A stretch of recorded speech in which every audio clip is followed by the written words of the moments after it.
구약의 율법은 신약의 복음을 바라보게 합니다.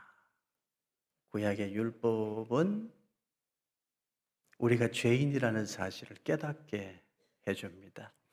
율법의 행위로 의롭다 하심을 얻을 수 있는 사람은 아무도 없습니다. 율법으로는 죄를 깨닫습니다. 율법으로는 내가 죄인이라는 사실을 깨닫게 됩니다. 율법 아래에서 내가 죄인이라는 사실을 깨닫고 전능하시고 거룩하신 하나님 앞으로 나아가게 됩니다. 그래서 칼빈은 구약은 옛 언약, 구약은 옛 언약인데 예속 언약이라 이렇게 표현했습니다. 신약은 새 언약입니다. 신약은 새 언약인데 자유 언약입니다. 예수님께서 성령으로 잉태하사 죄 없는 분으로 오셨습니다. 예수님은 그 죄 없는 보혈의 피값으로 우리의 죄를 단번에 대속하셨습니다. 죄 없는 보혈의 피를 흘려 우리의 죄를 단번에 대속하시는 온전한 제사를 드리셨습니다. 예수님은 그렇게 십자가 대속의 공로로 율법의 요구를 충족하시고 율법의 마침이 되시고 율법을 완성하셨습니다.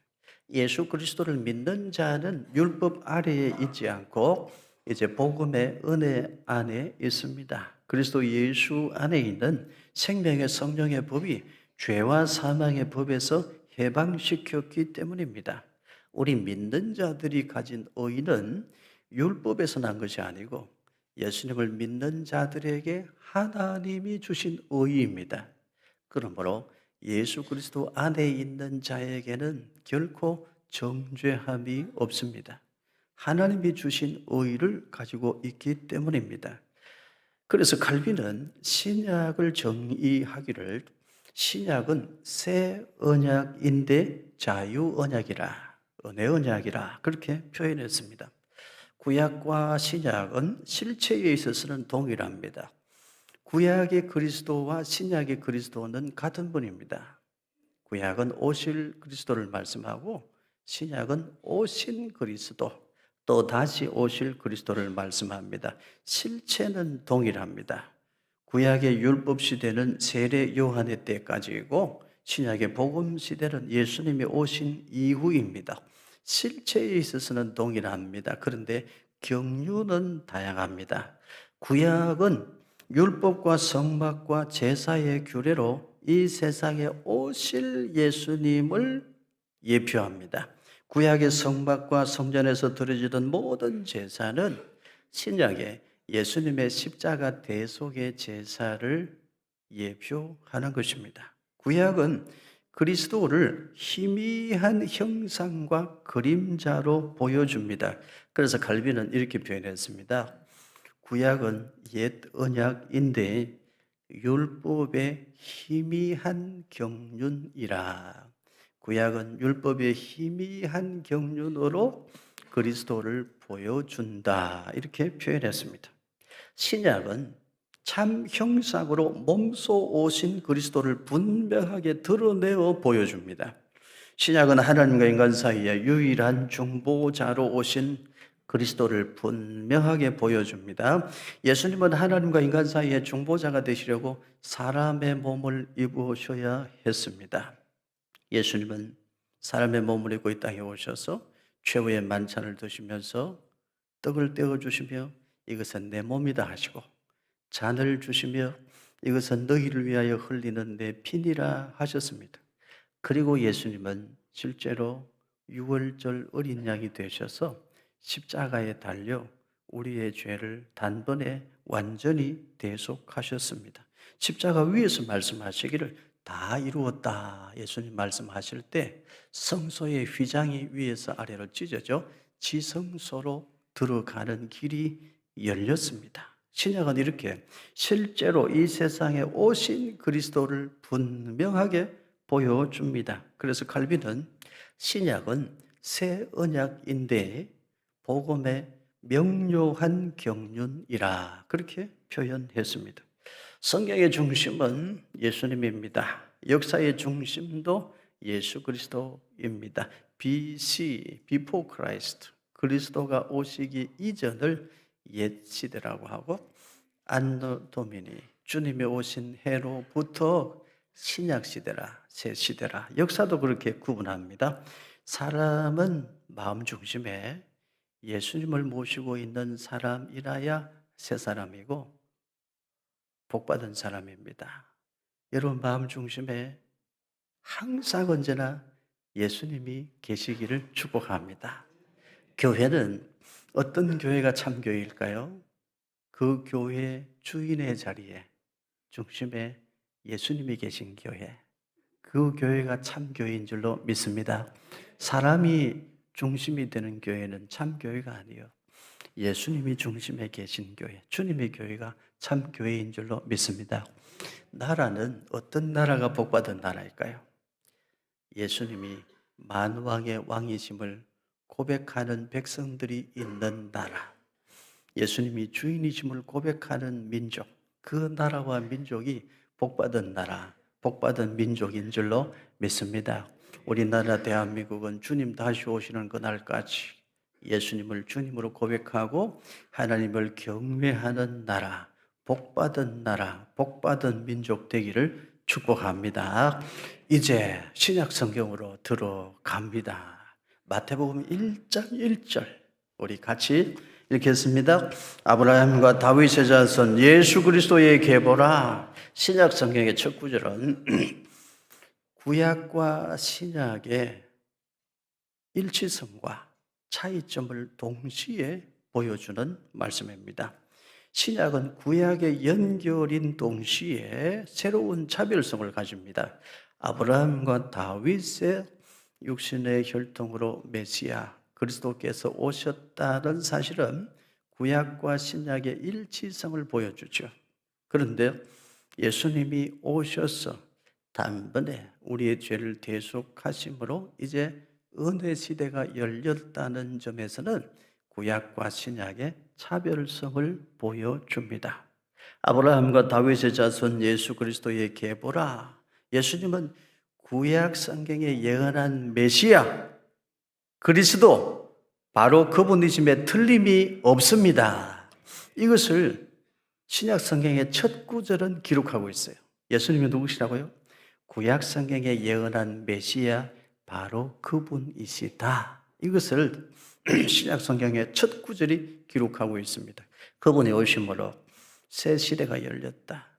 복음 시대, 은혜 시대가 열렸다. 이것을 말씀합니다. 마태복음 1장 2절 우리 같이 읽겠습니다. 아브라함이 이삭을 낳고 이삭은 야곱을 낳고 야곱은 유다와 그의 형제들을 낳고 하나님께서 아브라함을 믿음의 조상으로 불러 세우셨습니다. 말씀하시기를 땅의 모든 족속이 너로 말미암아 복을 받는다 하셨습니다. 그 약속의 말씀을 믿고 아브라함은 고향을 떠나 약속의 땅 가나안 땅으로 갑니다. 아브라함은 나이 100세에 자기 힘으로는 낳을 수 없는 아들, 하나님이 주신 아들 이삭을 낳습니다. 이삭은 에서와 야곱을 낳게 되는데 하나님은 야곱을 선택하십니다. 하나님은 야곱을 선택하시고 야곱의 아들들을 통하여 이스라엘 민족을 이루게 하십니다. 야곱의 12아들이 이스라엘의 건강을 이루게 되는데 야곱의 아들 중에 레위 후손은 제사장 가문이 되고 요셉에게 두 몫을 허락하셔서 요셉의 아들 에브라임과 므낫세가 각각 이스라엘의 한 지파를 이루게 되지요. 야곱이 특히 축복하기를 야곱의 아들 중에서 유다가 형제의 찬송이 된다 이렇게 축복했어요. 규가 유다를 떠나지 아니한다라고 축복하고 예언했는데 그리스도 메시아는 유다 지파의 후손으로 오실 것을 말씀하고 예언했습니다. 그런데 그대로 되었습니다. 마태복음 1장 2절에 야곱의 아들들이 많이 있는데 야곱은 유다와 그의 형제들을 낳았다 이렇게 시작하고 있습니다. 마태복음 1장 3절부터 6절까지 좀 긴 본문이지만 우리 같이 읽겠습니다. 유다는 다말에게서 베레스와 세라를 낳고 베레스는 헤스론을 낳고 헤스론은 람을 낳고 람은 아비나답을 낳고 아비나답은 나손을 낳고 나손은 살몬을 낳고 살몬은 라합에게서 보아스를 낳고 보아스는 루덱에서 오벳을 낳고 오벳은 이세를 낳고 이세는 다윗 왕을 낳으니라 다윗은 우리아의 아내에게서 솔로몬을 낳고 또 낳고 기록이 되어 있죠. 성경이 무슨 낳고 이런 것만 기록하고 있나 그런 생각 드시는 분 있을 것입니다. 굉장히 중요한 역사를 기록하고 있는데요. 예수님이 누구신지 기록하고 있는 매우 중요한 역사입니다. 야곱의 아들 중에서 유다가 형제의 찬송이 되고 규가 유다를 떠나지 아니한다고 축복했는데 실제로 유다 지파의 후손으로 세월이 흘러 다윗 왕이 나고 다윗 왕가의 후손으로 드디어 메시아 그분이 오셨으니 그분이 누구십니까? 예수님이십니다. 인류를 죄에서 구원하시는 분 예수님이 그렇게 이 세상에 오셨습니다. 마태는 그것을 힘주어 기록하고 있습니다. 그런데 이렇게 엄중하고 중요한 역사를 기록하면서 마태는 조금도 가감 없이 진실하게 정직하게 예수님의 계보를 기록하고 있습니다. 특히 여기 예수님의 계보, 메시아의 계보를 기록하면서 여인들의 이름을 가감 없이 있었던 그대로 기록하고 있다는 사실이 매우 중요합니다. 다말, 라합, 룻 그리고 우리아의 아내 바세바에 대하여 기록을 남기고 있다는 것입니다. 유대인의 관례에 따르면 족보에 여인들의 이름은 올리지 않습니다. 그런데 예수님의 족보에는 여인들의 이름이 올라가 있습니다. 마태복음 1장에 5명의 여인이 등장하는데요. 다말, 라합, 룻, 그리고 우리아의 아내 즉 바세바, 그리고 마리아 이렇게 5명의 여인들이 등장을 합니다. 이분들은 용기 있는 분들이었습니다. 결단력 있는 분들이었어요. 그렇지만 이분들의 신분과 정황을 살펴보면 굳이 드러내어 자랑할 만한 분들은 아닙니다. 그런데 이분들의 이름을 성경은 자세하게 구체적으로 분명하게 기록하고 있다는 것입니다. 첫째, 다말은 누구일까요? 다말은 야곱의 네 번째 아들인 유다의 며느리였습니다. 다말은 남편이 죽고 대를 이을 방법이 없게 되자 창녀로 분장을 합니다. 그리고 양털 깎으러 가는 시아버지를 유혹해서 후대를 잇습니다. 부끄러운 일이죠. 오늘날 역사를 기록한다면 숨기고 싶은 역사입니다. 아니면 살짝 고칠 수도 있을 것입니다. 숨기고 싶은 역사인데 그대로 기록하고 있습니다. 당시는 계대 결혼이라는 지금 우리가 이해하기 어려운 시대 상황이 있었습니다. 그렇다 할지라도 이건 부끄러운 일이에요. 유다가 창녀인 줄로 알고 여인을 품었다 해도 창녀에게 다가갔다는 것 자체가 부도덕하기는 마찬가지잖아요. 이거 숨겨야 되는 이야기예요. 숨겨야 될 스토리인데 마태는 이걸 자세하게 기록하고 있습니다. 분명한 사실은 베레스는 예수님의 육신의 조상 중에 베레스라는 사람이 있는데 이 베레스는 정상적인 결혼 관계에서 태어난 사람이 아닙니다. 예수님의 육신의 조상 중에 이런 사람이 있다는 거 드러내어 자랑할 만한 일은 아닌 거예요. 그런데 다말과 시아버지 유다 사이에 태어난 쌍둥이 베레스와 세라의 이름을 예수님의 족보에 그대로 밝혀놓고 있습니다. 마태복음 1장 3절에 보면 유다는 누구에게서 베레스와 세라를 낳고 다말에게서. 이거 기록 안 해도 되잖아요. 다른 사람들의 기록을 보면 이렇게 기록 안 하거든요. 그런데 굳이 다말에게서 이렇게 기록해요. 유다는 베레스와 세라를 낳고 이렇게 하면 되는데 굳이 집어넣어요. 다말에게서 베레스와 세라를 낳고 이렇게 기록해요. 부끄러운 사실을 그대로 드러내어 오히려 덜 주워내어 기록하고 있습니다. 그 다음 라합은 누구입니까? 라합은 여리고성의 기생이었습니다. 기생이라 이렇게 표현하지만 적나라하게 표현하면 창녀입니다. 라합은 기생이었어요. 이 라합이 다윗 왕의 고조 할머니가 돼요. 라합은 가나안 여인으로 창녀였습니다.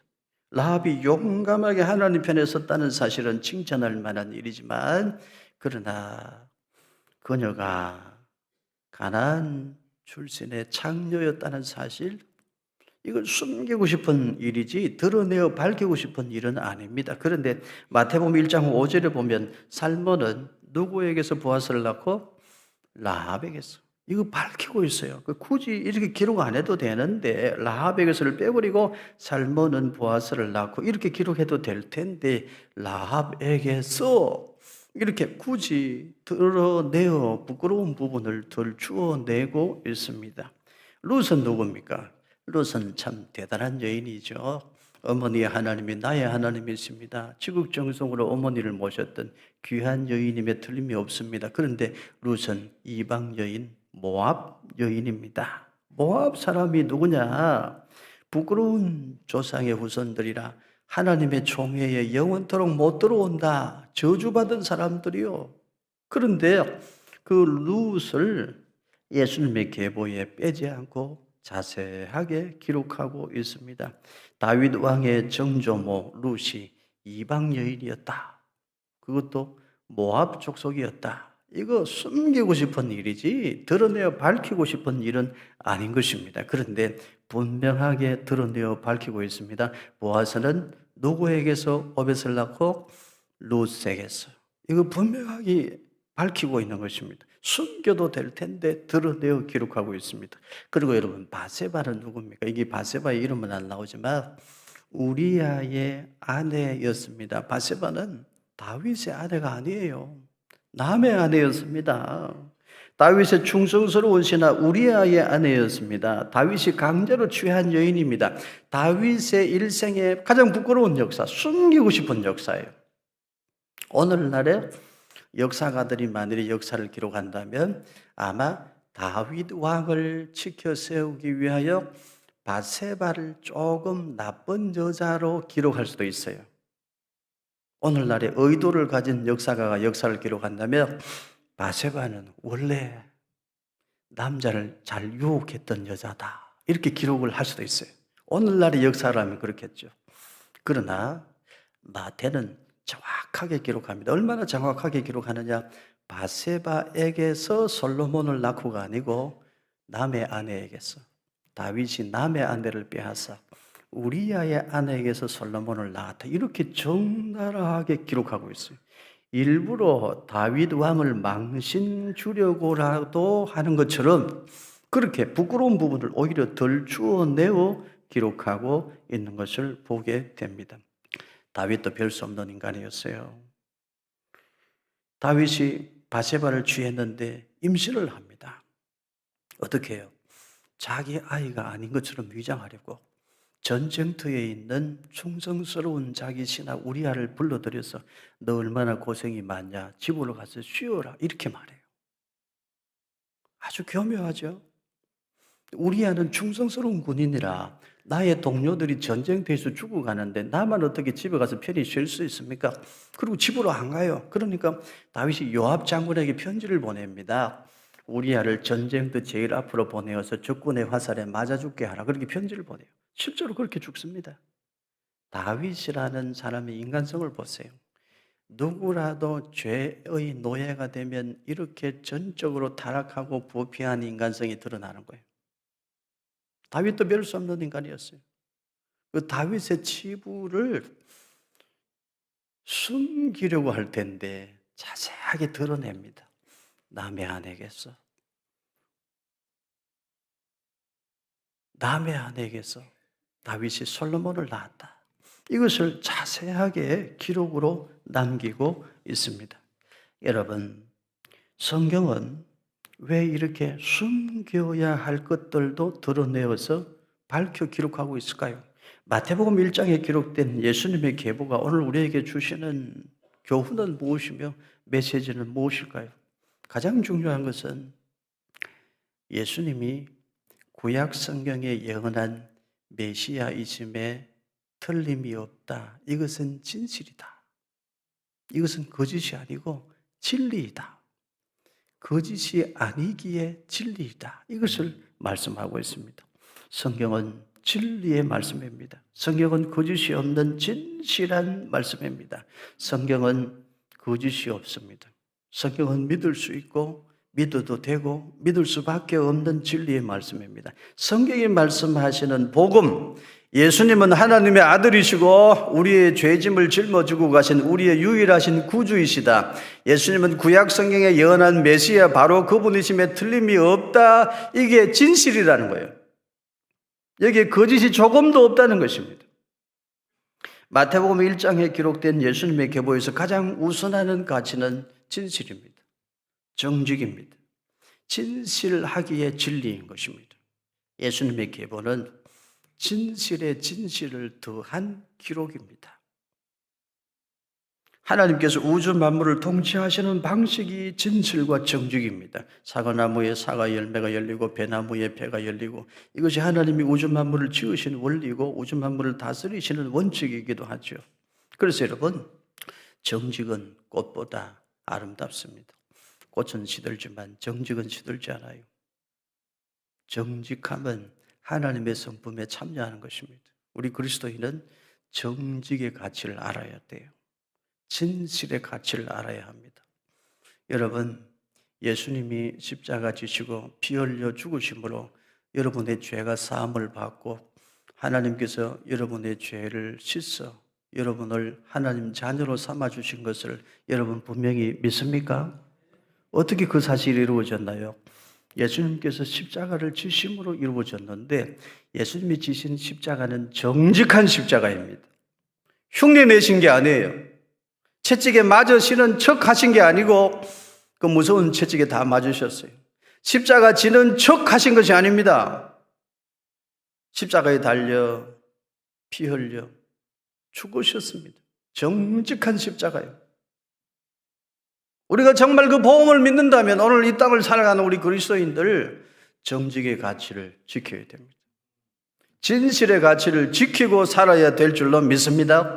오늘 교회가 왜 욕을 먹어요? 왜 전도의 문이 막힙니까? 왜 하나님의 영광이 가려져요? 믿는다고 하는 사람들이 안 믿는 사람들보다 거짓말하기를 더 쉽게 합니다. 교회가 언제 부흥했습니까?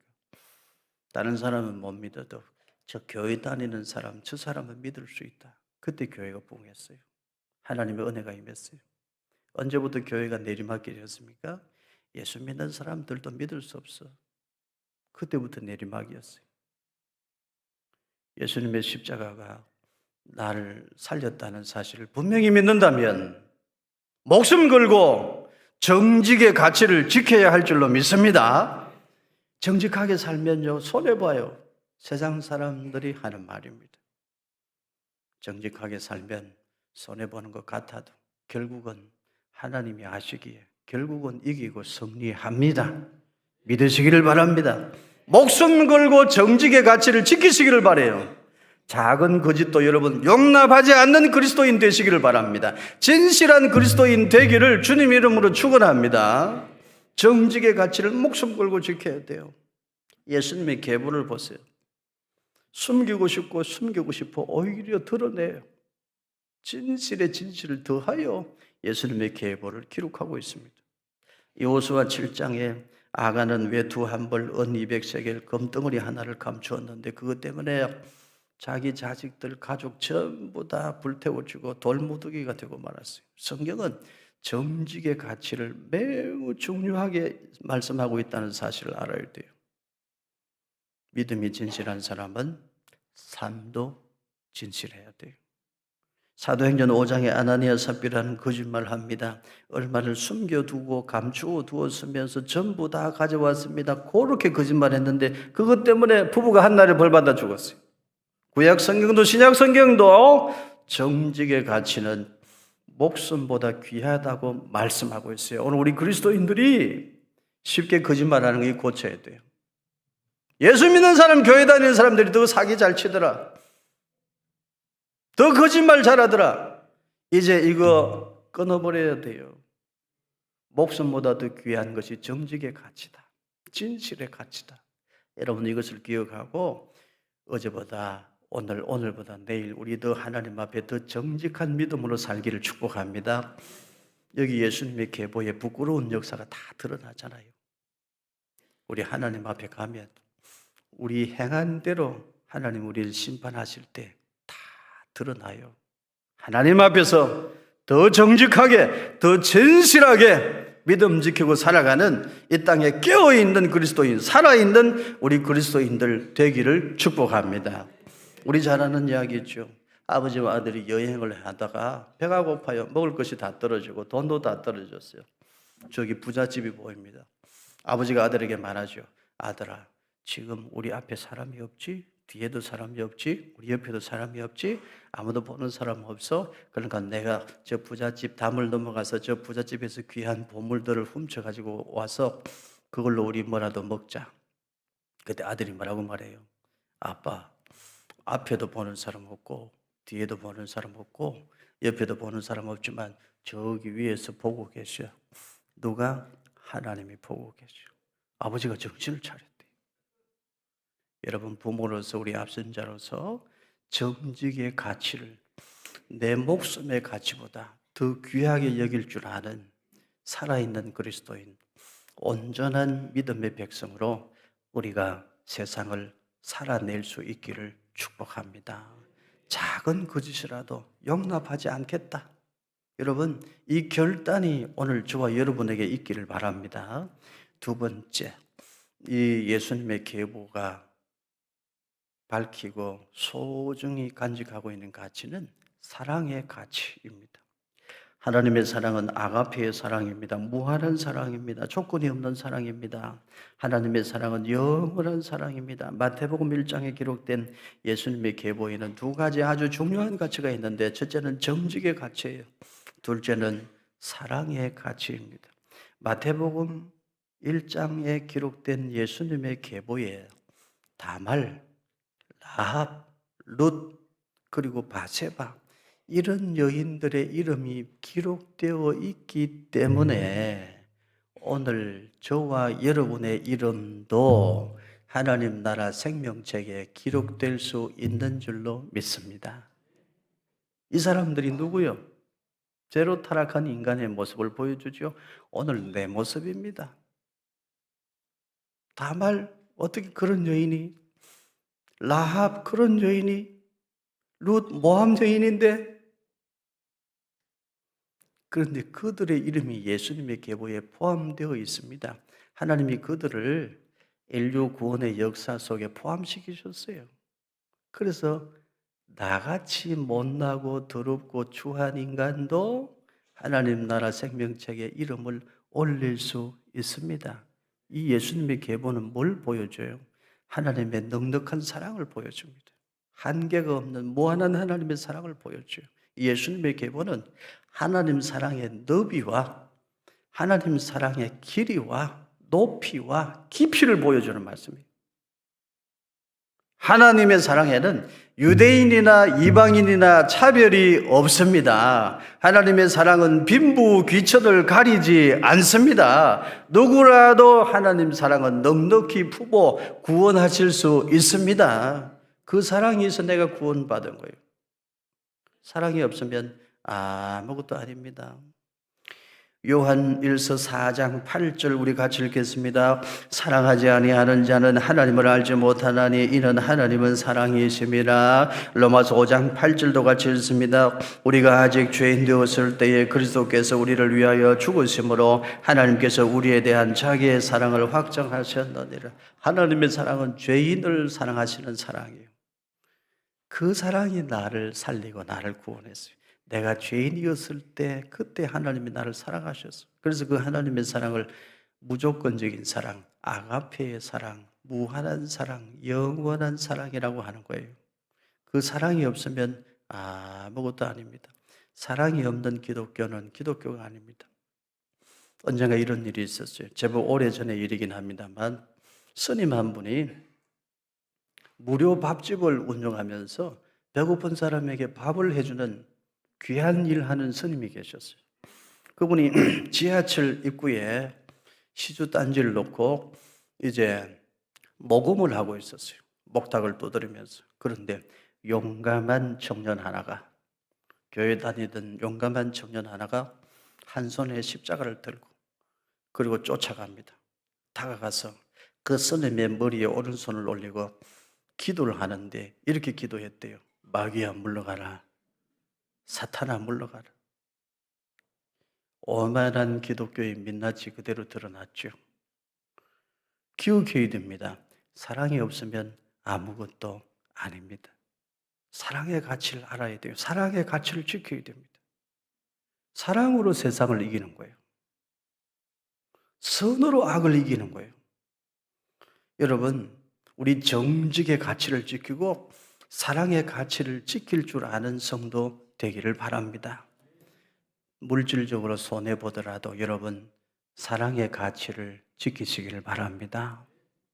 형제 사이에 부모님 유산 문제로 다투고 하나님 영광 가리고 그렇게 살지 않기를 바라요. 사랑의 가치를 지키시기를 바랍니다. 돈보다 사랑을 선택하기를 주님 이름으로 축원합니다. 그래야 그리스도인이 복음을 아는 성도를 할 수 있는 것입니다. 어느 교회에 할머니 집사님 한 분이 계셨는데 허리도 아프고 무릎도 아픈 분이었어요. 계단을 오르내리지를 못해요. 아이고 허리야, 아이고 무릎이야, 그런 분이에요. 그런데 오늘 주일날 예배당에 일찍 와서 예배당이 2층인데 예배당에 올라갈 때 10분 이상 걸려서 아이고 무릎이야, 아이고 허리야. 그래서 예배당 2층으로 올라가서 예배 드리려고 준비하고 있는데 누가 쫓아와서 말하는 거예요. 지금 마당에 집사님 아들 내외가 손자 데리고 왔다고. 아니 연락도 안 하고 어떻게 갑자기 왔지? 그 아들 내외가 어머니 기쁘시게 해드리려고 주일 그 어머니 예배 드리는 교회로 어린 손자를 데리고 찾아온 거예요. 기다리고 기다렸던 손자 잘 안 보여줘가지고 늘 보고 싶고 그랬는데 손자가 왔다는 말에 그 할머니가 2층 예배당에서 1층 마당으로 내려가는데 날아서 갔대. 무릎이 하나도 안 아파. 어떻게 내려갔는지 모르고 뛰어서 내려갔대. 사랑의 능력은 대단하죠. 우리 그리스도인은 사랑의 능력으로 사는 사람들입니다. 사랑의 능력으로 세상을 이기는 사람들이요. 오늘 예수님이 계보에 나타난 두 가지 중요한 가치. 첫째가 뭐죠? 정직의 가치. 둘째가 뭐죠? 사랑의 가치. 여러분 우리 목숨 걸고 우리 주님 다시 만나는 그날까지 이 두 가지 꼭 지켜가기를 바랍니다. 마태복음 1장 21절 우리 같이 읽겠습니다. 아들을 낳으리니 이름을 예수라 하라. 이는 그가 자기 백성을 그들의 죄에서 구원할 자이심이라 하니라. 예수님의 성육신, 예수님이 하나님의 아들이신 그분이 사람의 몸을 입고 이 땅에 오셔서 우리 죄인들의 구주가 되셨다. 이것은 진리입니다. 정직한 진리입니다. 하나님의 아들이신 그분이 예수님이 사람의 몸을 입고 이 땅에 오셔서 우리의 죄를 대속하기 위하여 십자가를 지신 것, 이것은 사랑입니다. 예수님이 이 땅에 오신 것 하나님의 무한한 사랑이에요. 오늘 우리 두 가지 예수님의 계보가 품고 있는 두 가지 중요한 가치, 정직의 가치, 사랑의 가치, 두 가지를 배웠습니다. 이 두 가지는 우리 목숨과 바꾸어도 좋은 것입니다. 목숨보다 더 귀하게 정직의 가치를 지키고 사랑의 가치를 지켜가면서 예수님이 나의 주님이심을 우리 언제나도 선포할 수 있고 하나님의 영광을 언제나 드러낼 수 있는 살아있고 깨어있는 온전한 그리스도인의 삶을 살아가는 우리 모두가 되기를 예수님 이름으로 축원합니다.